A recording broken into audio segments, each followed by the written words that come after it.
Honorable Chairman, sir, I rise today to speak in favor of the Railways Amendment Bill 2024. This is indeed a privilege and an opportunity for me.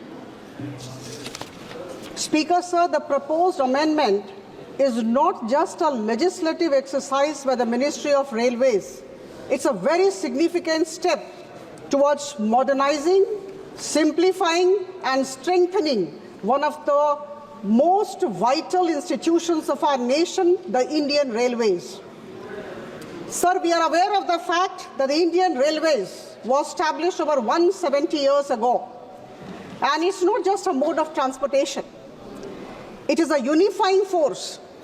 It is an equalizer that binds this vast and diverse nation. I think all of us are aware of this.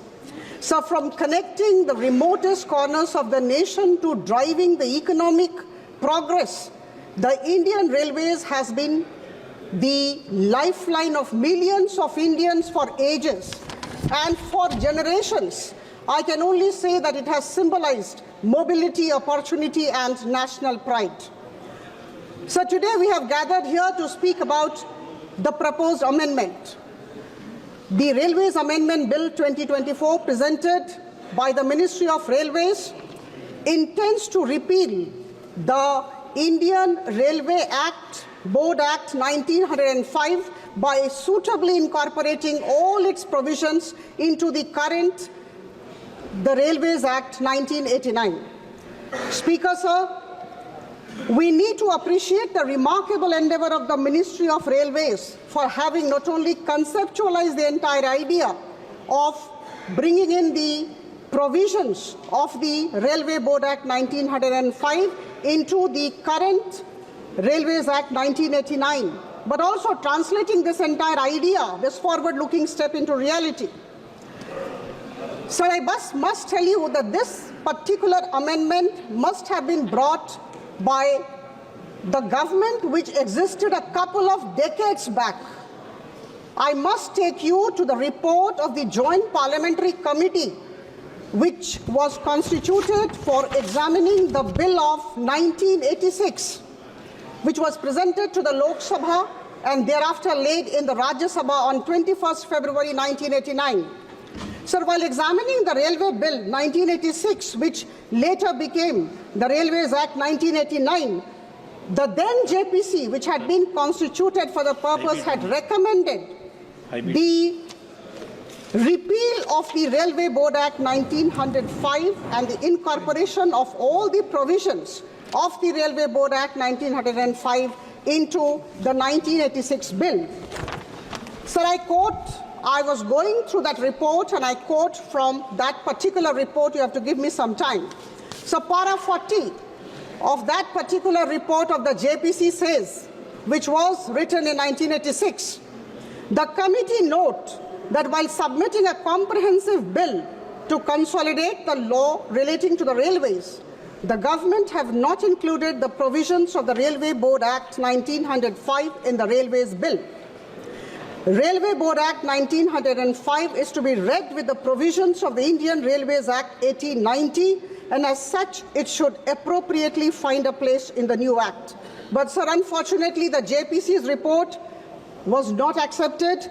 Today, Prime Minister Modi's government has come forward and for simple and effective governance has proposed just one law, the Railways Act 1989, with all the provisions of the Railway Board Act 1905. This will do away with the need to refer to two laws, and this will definitely simplify the whole system. So to understand the necessity of this particular amendment, we must look at the history of the Indian Railways. Please give me some time. The establishment of the railway network in India was actually associated with the Public Works Department at that point of time during the British era. And thereafter, with the growth of the princely states and the expansion of the railway network in the country, there was a separation of the Indian Railways from the Public Works Department, and the Railway Board Act 1905 was enacted. So we go fast forward to 1989, when the Railways Act 1989 was enacted. This particular Railways Act 1989 replaced the earlier Act of 1890 and provided a very modern and comprehensive framework for railway governance. But sir, unfortunately, again, this particular act which came, the new law which came, did not incorporate the provisions of the Railway Board Act 1905. At the cost of being repetitive, I am saying this. We continued with two sets of laws all through. The Railway Act 1989 and the Railways Board Act 1905, creating complexity, and hence this particular bill is required. So the functioning and independence of Railway Board will be enhanced with this bill. Sir, at the same time, this is highly pertinent to mention here that there will be no financial implication when we implement this particular amendment, the Railways Act 1989, with the incorporation of the provisions of the Railway Board Act 1905. Sir, the expenditure on Railway Board proposed to be constituted as statutory body under the Railways Act 1989 would continue to be met from the budgetary provision under the revenue segment of the railway budget. And I must inform the House that this time the expenditure, 24-25, the expenditure on the Railway Board would be to the tune of 404 crore. Sir, as I conclude, I am reminded of the speech of Honorable Prime Minister Shri Narendra Modi ji from the ramparts of the Indian Red Fort on August 15, 2022. He talked of Panch Pran for the coming 25 years. And he had also said, in this, I quote him, in this Azadi Ka Amrit Kal, new laws should be made by abolishing the laws which have been going on from the time of slavery. So all the ministries of the Government of India had been asked to identify the obsolete laws and draft new legislations that are in consonance, in line with the idea of a resurgent India. And sir, the central government, I'm delighted to say, in the House, identified around 1,500 archaic laws, and they have been actually removed from the system.